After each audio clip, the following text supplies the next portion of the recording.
తన హయాంలో విధ్వంసానికి గురైన అమరావతి పోలవరం బాగుపడుతుంటే చూడలేక జగన్ మళ్లీ విషం చిమ్ముతం మొదలు పెట్టాడని టీడీపీ నేత నక్కా ఆనందబాబు అన్నారు. ఒకటిగా రెండో స్థానంలో ఉంది, మొదటి స్థానంలో తమిళనాడు ఉందని చెప్తా ఉన్నారు. ఇది కనపట్ల జగన్మోహన్ రెడ్డికి.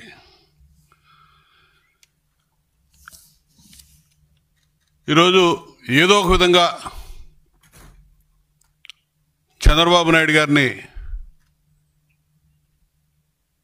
బ్లేమ్ చేయాలి, ఏదో ఒక విధంగా తన ఉనికి నిలబెట్టుకోవాలని చెప్పి ఈరోజు ప్రెస్ మీట్ పెట్టినట్టుంది తప్ప వేరే రకంగా కనపట్ల. తన హయాంలో విధ్వంసానికి గురైనటువంటి అమరావతి, పోలవరం ఇవాళ మళ్ళా రీకన్స్ట్రక్షన్ చేసుకుంటా ఉన్నాం. వాటి గురించి మళ్ళా విషయం చెమ్ముతా ఉన్నాడు. 72% పూర్తయినటువంటి పోలవరం 1% కూడా ముందుకు పోనివ్వకుండా కట్టిన డయాఫ్రమ్ వాల్ కూడా పూర్తిగా కొట్టుకుపోవడానికి కారణమైనటువంటి ప్రభుత్వం 5 ఏళ్లలో నాశనం చేశాడు. ముందుకు తీసుకెళ్లకుండా ఆ డయాఫ్రమ్ వాల్ని మళ్ళా నిర్మాణం చేసుకోవాల్సిన పరిస్థితి, మళ్ళా 700-800 కోట్ల రూపాయలు ఇప్పుడు చంద్రబాబు నాయుడు గారి హయాంలో మళ్ళీ దాని మీద ఖర్చు పెట్టబోతా ఉన్నాం. మళ్ళీ పోలవరం నిర్మాణం మళ్ళా ఎక్కడైతే ఆగిందో అక్కడి నుంచి ముందుకు తీసుకెళ్తా ఉన్నారు. అమరావతి క్యాపిటల్ సిటీకి ఆ రోజున అసెంబ్లీ సాక్షిగా ఒప్పుకొని అడ్డం తిరిగి 3 ముక్కలాడాడి అమరావతి విచ్ఛిన్నానికి కారణమైతే ఈ రోజున మళ్ళా రీకన్స్ట్రక్షన్కి మళ్ళా చంద్రబాబు నాయుడు గారి నాయకత్వంలో మళ్ళీ పునాదులు వేసుకున్నటువంటి పరిస్థితి. మళ్ళీ విషయం చెమ్మటం మొదలుపెట్టాడు ఈ 2 అంశాల మీద ఈరోజు ప్రెస్ మీట్లో కూడా. ఈరోజు మైనింగ్ గురించి మాట్లాడతాడు. సిగ్గుండాలి మైనింగ్ గురించి మాట్లాడడానికి. మైనింగ్ పాపాలకు మొత్తం ఆద్యుడు నువ్వే.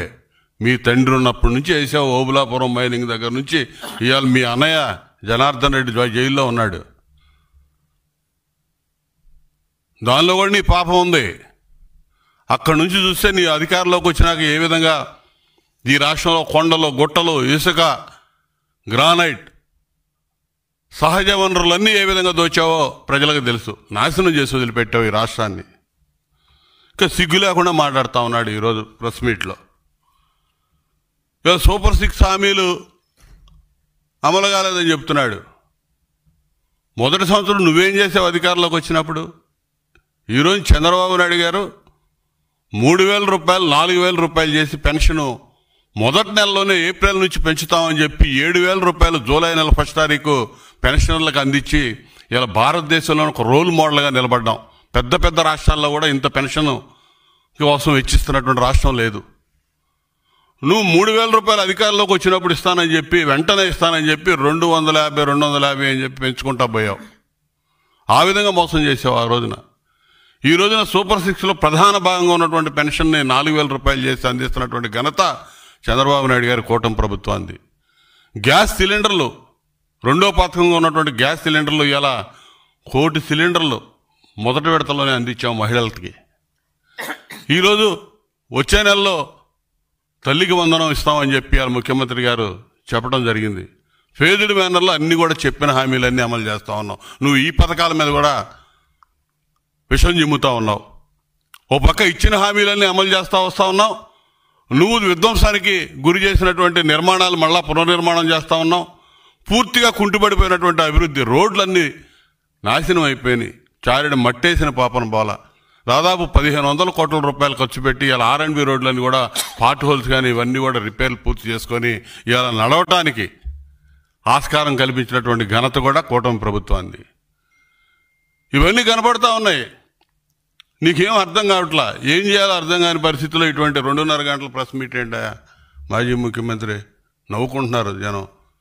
నీ పేపర్ ఉంది, ఛానల్ ఉంది కాబట్టి ఏదో రాస్తారులే. అసలు దాన్ని ఏ విధంగా తయారు చేసి ఏ విధంగా పంపించాలనే దానికి విలేకరులకు అర్థం కావట్లేదు. ఏ విధంగా 2.5 గంటల ప్రెస్ మీట్ ఏ విధంగా ప్రజలకు చూపించాలనే దానికోసం. అందులోనే విజయసాయిరెడ్డి గురించి మాట్లాడుతున్నావు. విజయసాయిరెడ్డి గారు చంద్రబాబు నాయుడు గారు తొత్తయ్యాడని. నువ్వు A1, ఆయన A2, మీరిద్దరు జైలు మేట్లు. అన్ని సంబంధాలు మీ ఇద్దరికి ఉన్నాయి. ఎవరికేం సంబంధం? ఆయన వచ్చాడో, ఆయన నువ్వే పంపించావో, ఎక్కడ పంపించావో రాజ్యసభ అమ్ముకున్నాడు అన్నాడు. ఆయన అమ్ముకున్నాడో నువ్వు అమ్మిచ్చావో? అసలు విజయసాయిరెడ్డికి ఎవరికేం సంబంధం? నీ మనిషి. ఇవన్నీ కూడా ప్రజలు చూస్తూ ఉన్నారు. ఐఏఎస్ ఐపీఎస్లు జైల్లో పంపుతున్నారన్నారు. పాపం వాళ్ళ కర్మ.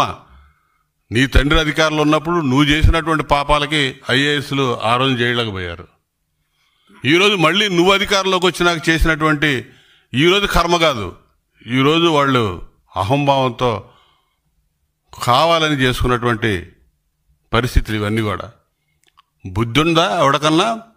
లక్షలాది మంది నిరుద్యోగుల జీవితాలతో ఏపీపీఎస్సీ గ్రూప్ 1 ఎగ్జామ్స్ హాయిలాండ్లో దిద్దిస్తాడు ఆ పేపర్లో. ఐపీఎస్ ఆఫీసర్ బుద్ధి ఉందా? జైల్లో ఉన్నాడంటే ఇక సమర్థిస్తావా? సిగ్గు నీ మాటనే కదా వాడు చేసింది. ఎవడి జీవితాలతో ఆడుకుంటారు మీరు?